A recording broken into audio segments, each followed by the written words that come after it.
ओम शांति।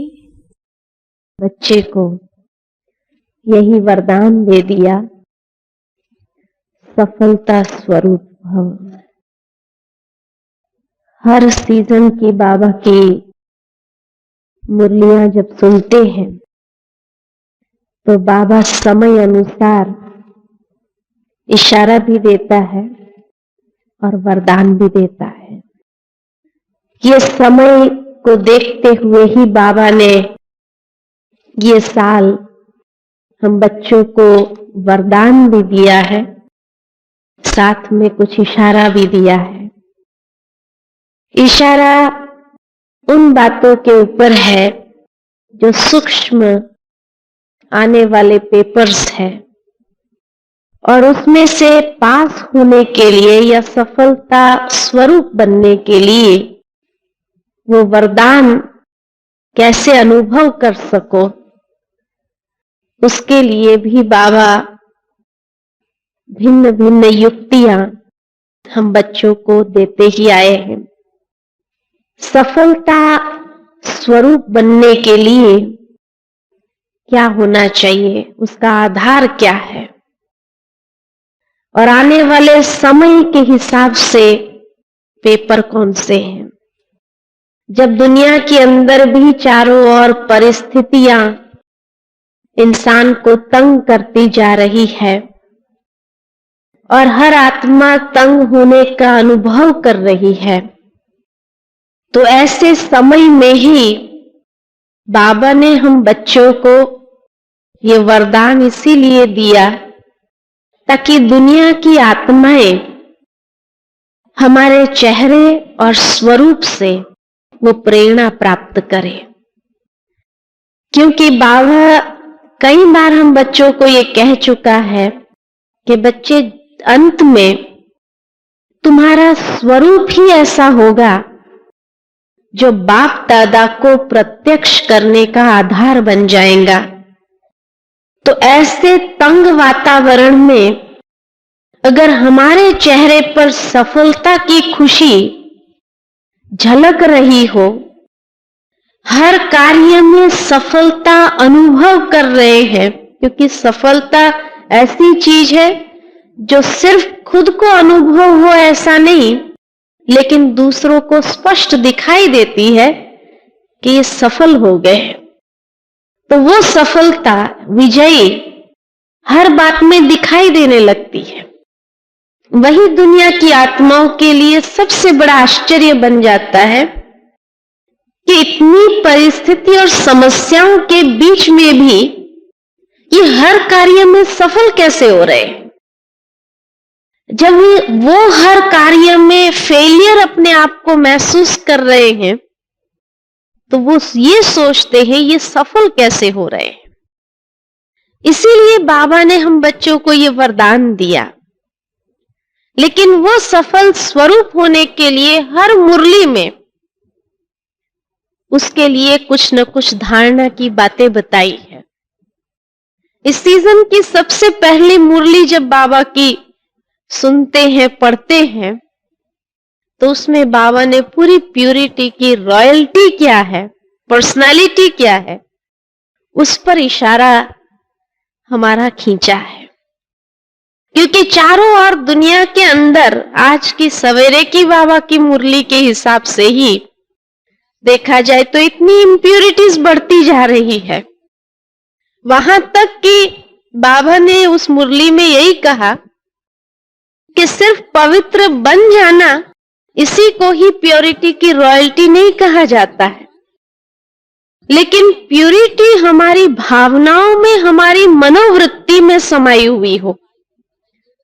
और सबसे बड़ी प्यूरिटी की जो बात बाबा ने उस मुरली में कहा, जो ब्राह्मणों का विशेष कर्तव्य बताया, वो है शुभ भावना और शुभ कामना की वृत्ति जितनी ज्यादा हमारी रहती है वो है पवित्र वृत्ति, और वो है ब्राह्मणों का विशेष कर्तव्य कि कोई आत्मा कैसा भी हमारे साथ व्यवहार करे, फिर भी हमारी शुभ भावना, शुभ कामना हमारी पवित्र वृत्ति उसके प्रति बदली न हो, तो आने वाले समय के लिए पेपर भी बता दिया कि ये पेपर आएगा कि लोग आपके सामने ऐसी अशुद्ध वृत्तियों के साथ व्यवहार करेंगे, लेकिन फिर भी सफल होने के लिए शुभ भावना और शुभ कामना हमारी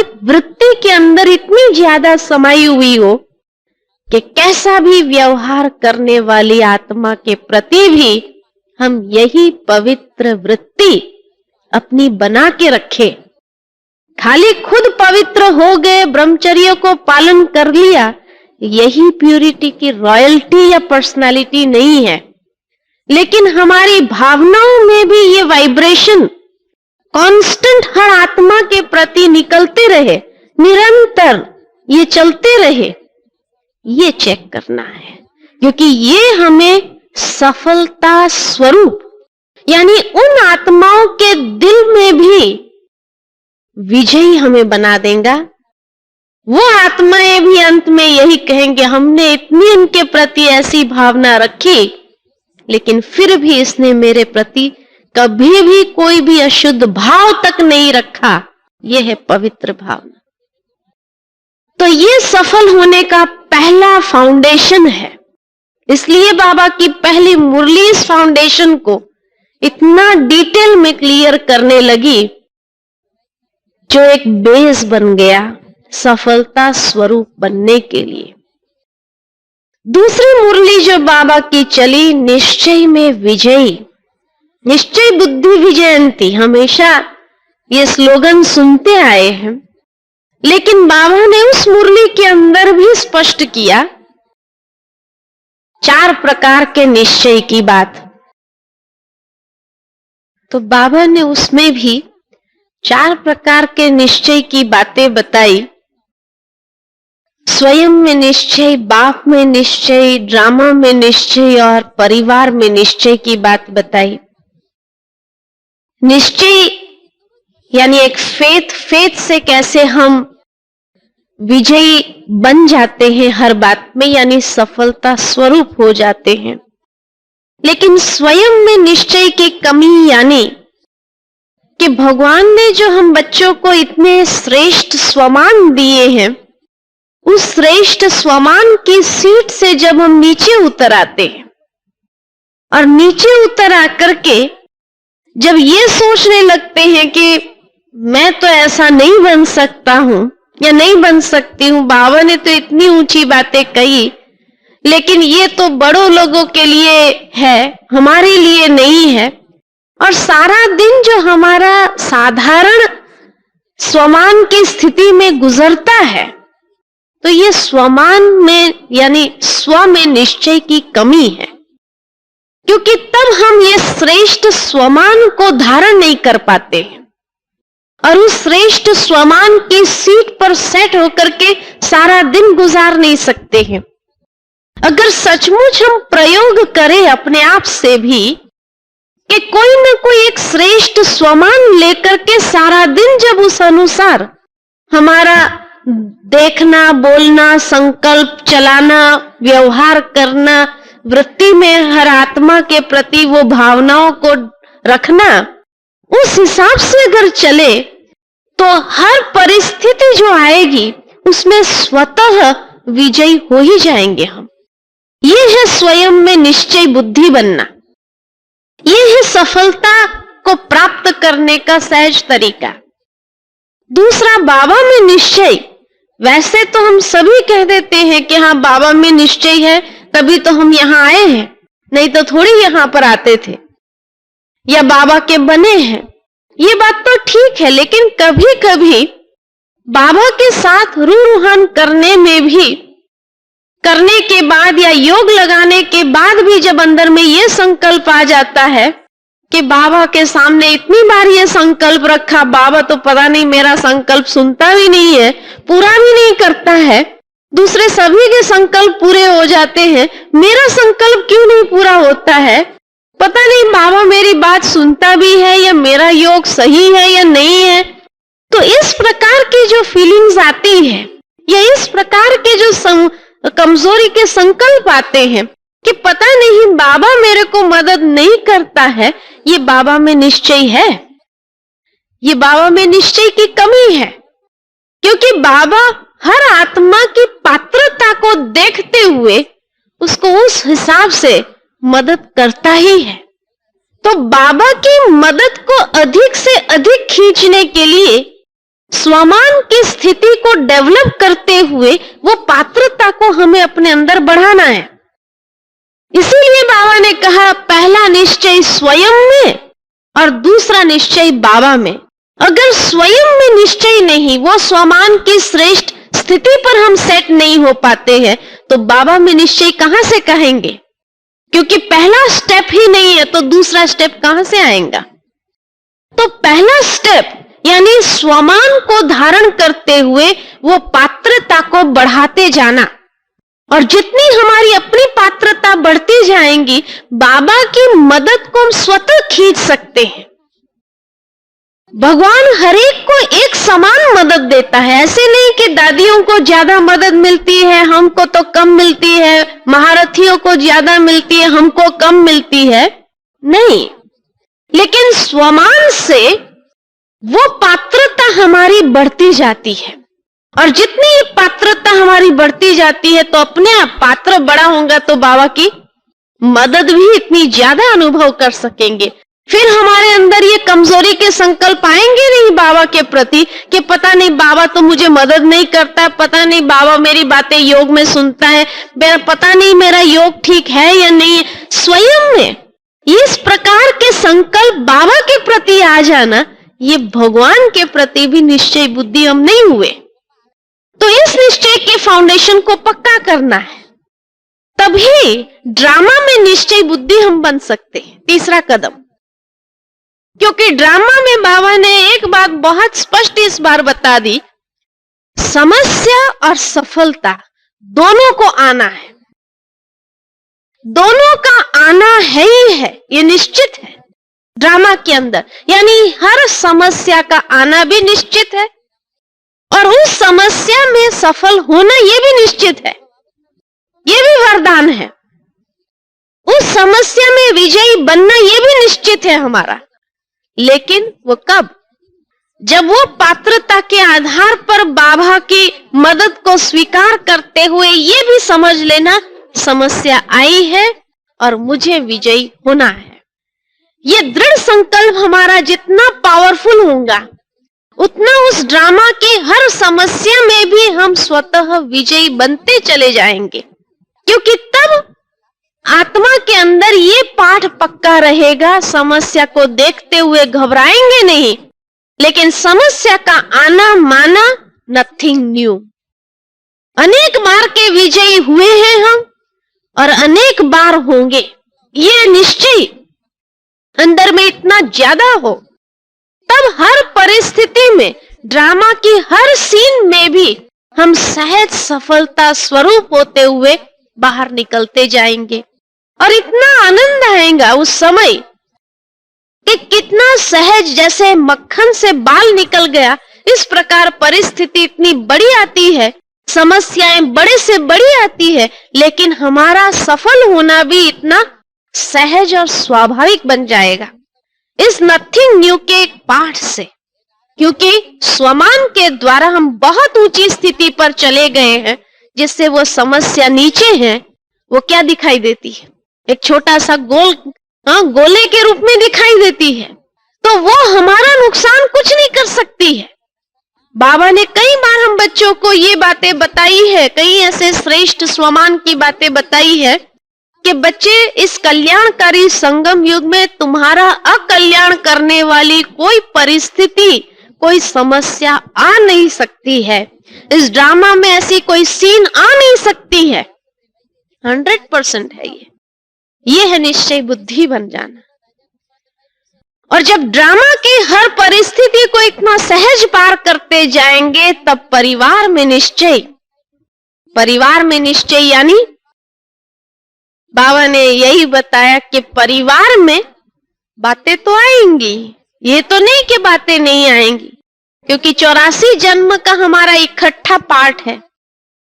दुनिया की आत्माओं के साथ भी इतना पार्ट नहीं है। इसलिए दुनिया की आत्माएं अब वो समय है कि दुनिया की आत्माएं तो महिमा के पुष्प चढ़ाएंगे आपको। बहुत अच्छा, बहुत अच्छा, बहुत अच्छा। हाँ, उनको भगवान का परिचय आपने दिया तो बस महिमा के पुष्प चढ़ाते जाएंगे, पुष्प चढ़ाते जाएंगे। लेकिन यही द्वार हो जाता है ईर्ष्या का, द्वेष का। क्योंकि जब किसी की महिमा कोई करता है और 10 लोगों के सामने किया, ब्राह्मणों के सामने खास करके जब होती है, तो दूसरे को लगता है मैंने इतनी सेवा किया, मेरे ऊपर तो एक महिमा का पुष्प भी नहीं चढ़ा, और इसके ऊपर इतने महिमा के पुष्प चढ़ गए, तो परिवार में ही तो ये पेपर आएंगे ना। क्योंकि 84 जन्म का हिसाब किताब है हमारा। चलो पहले के 20 जन्म के हिसाब किताब न भी हो, लेकिन बाकी के 63 जन्म के तो हमारे हिसाब किताब है ना, परिवार में भी। तो परिवार में भी जो हिसाब किताब रहे हुए हैं, यही अंतिम जन्म में चुकतो करने हैं हमें। तो यहां नहीं करेंगे तो और कहां करेंगे। इसीलिए उसमें विजयी होने का सहज तरीका जो बाबा ने बताया, धारणा स्वरूप बन जाना। और जितना जितना हम अपने धारणा स्वरूप रहेंगे, उतना परिवार की हर बात जो सामने आएंगी, उसमें भी हम सहज विजयी होकर के बाहर आ जाएंगे, सफलता स्वरूप होकर के बाहर आ जाएंगे। लेकिन कहीं भी अपनी धारणा स्वरूप की स्थिति में कमी आ गई, तो हम कभी भी सफलता को प्राप्त नहीं कर सकते। और वहीं हमारे संकल्प हिल जाते हैं, कमजोर संकल्प हमारे चलने लगते हैं। तब तीसरी मुरली बाबा की जो चली इस सीजन की, वो तीसरा आधार बताया सफलता का, कि परमात्मा दिल तख्त पर बैठे रहो। इतना बढ़िया तख्त मिला है, जो तख्त ही स्वराज्य अधिकारी का तख्त भी दिलाता है, यानी आत्मा स्वरूप की स्थिति का तख्त भी हमारा मजबूत करता है, और भविष्य राज तख्त को भी दिलाने के लिए निमित्त बनाता है हमें। वो परमात्मा दिल तख्त, कितना बढ़िया तख्त इस समय हमें मिला है, जो हर बात को सहज क्रॉस करने में हमें मदद करेगी। बाप समान तक की स्थिति को प्राप्त करने में हमें मदद करेंगी। और हर आत्मा का लक्ष्य क्या है इस वर्ष में? बाप समान बन जाना। तो बाप समान बनने के लिए बाबा ने उस मुरली में कहा, एक शब्द को याद रखो। कौन सा शब्द याद रखना है? रिटर्न। रिटर्न करना है, और रिटर्न जर्नी पर है हम। ये शब्द अगर याद रहेगा, तो कोई भी बात में आसक्ति या लगाव या जो हम फंस जाते हैं, वो नहीं रहेगा। रिटर्न जर्नी पर है तो एक बेहद की वैराग वृत्ति। रिटर्न करना है तो एक ओना रहेगा अंदर में, तो मेरा ये संकल्प बाबा जैसा है, मेरा ये कर्म बाबा जैसा है। तो यही हमें बाप समान बनने में, यानी विजयी बनने में, सफलता स्वरूप बनने में मददगार हो जाता है। और ये बाप समान किस तरह से बनाता है हमें? जो बाबा के 3 शब्द बाबा ने कहा, निराकारी, निरअहंकारी और निर्विकारी बनने में सहज ही मदद करता है। ये एक शब्द में इतनी पावर है। तो इसलिए पहली मुरली में पवित्रता की गहराई को बाबा ने स्पष्ट किया, कैसी मनोवृत्ति तक हमारी होनी चाहिए। दूसरी मुरली में निश्चय का फाउंडेशन पक्का करने के लिए कहा। तो तीसरी मुरली में सफलता को प्राप्त करने के लिए रिटर्न शब्द को हमेशा बुद्धि में याद रखो, कि इस रिटर्न शब्द से ही हम निराकारी, निर्विकारी, निरअहंकारी स्थिति को प्राप्त कर सकते हैं। फिर चौथी मुरली में बाबा ने कहा, सफलता का आधार है सफल करो। क्या क्या सफल करना है? संकल्प। जो भी सूक्ष्म खजाने हैं हमारे, उसको सफल करो। सूक्ष्म खजाने संकल्प, फिर श्वास, समय, शक्ति, गुण, ज्ञान, ये सूक्ष्म खजाने हमें प्राप्त है। संगम युग के सबसे बड़े बाबा कई बार जो कहते हैं बच्चे मेरे रिचेस्ट इन द वर्ल्ड है, क्योंकि ये सूक्ष्म खजाने जो हम बच्चों को प्राप्त है दुनिया में किसी भी शक्ति को प्राप्त नहीं है। ज्ञान, गुण, शक्ति, समय, श्वास, संकल्प, न संकल्पों का ज्ञान है उन लोगों को, न ज्ञान गुण शक्तियों का ज्ञान है उनको। समय को भी वो टाइम मैनेजमेंट की कितनी भी कोशिश करे लेकिन समय भी उनका सफल नहीं हो पाता है। यहां वहां जा करके बज मौज आदि में समय को पूरा कर लेते हैं और न श्वास सफल जा रहे हैं। तो जो हम बच्चों को बाबा से प्राप्त है वो सबसे बड़े से बड़ा खजाना, जो भविष्य खजाने को भी दिलाने के लिए निमित्त है। ज्ञान, गुण, शक्ति, जितना ज्ञान दान करो सफल करो। जो ज्ञान का खजाना मिला है देते हुए सफल करते जाओ।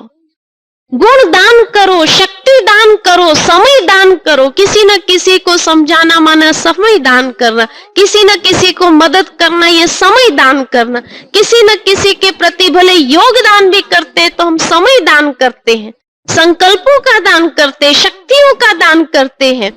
हमारे इतने श्वास सफल हो रहे हैं और जितना सफल करते जाएंगे बाबा ने कहा सफलता प्राप्त होती जाएंगी। अब सफल करने से सफलता कैसे मिलती है? तो सफल करने से उतना हमारा पुण्य का खाता जमा होता है, उतना हमारा श्रेष्ठ भाग्य का खाता जमा होता है। और जिसके पास जितना जमा का खाता ज्यादा है, बैंक बैलेंस ज्यादा है, उतना ही क्या होता है, दुनिया में भी जिन आत्माओं के पास बैंक बैलेंस होता है, जमा का खाता होता है, मुश्किल के समय में वो टिक जाते हैं क्योंकि उनके पास इतना जमा है, उसी से वो अपने आप को चला सकते हैं, दूसरों की भी पालना कर सकते हैं। कई बार ये सुनते हैं कि जमा के खाते ने कैसे किसी को इतना ऊंचा चढ़ा दिया क्योंकि इतना पुण्य था उसके पास में।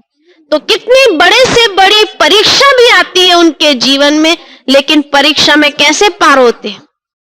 ऐसे सहज क्रॉस कर लेते हैं।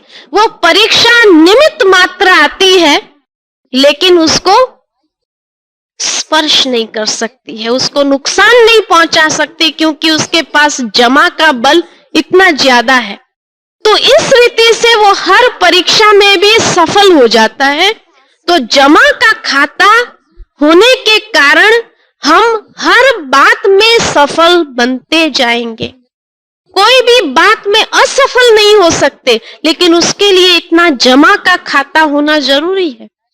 और जमा के खाते के लिए बाबा ने एक बात बहुत अच्छी बताई, निमित्त बनने का भाग्य।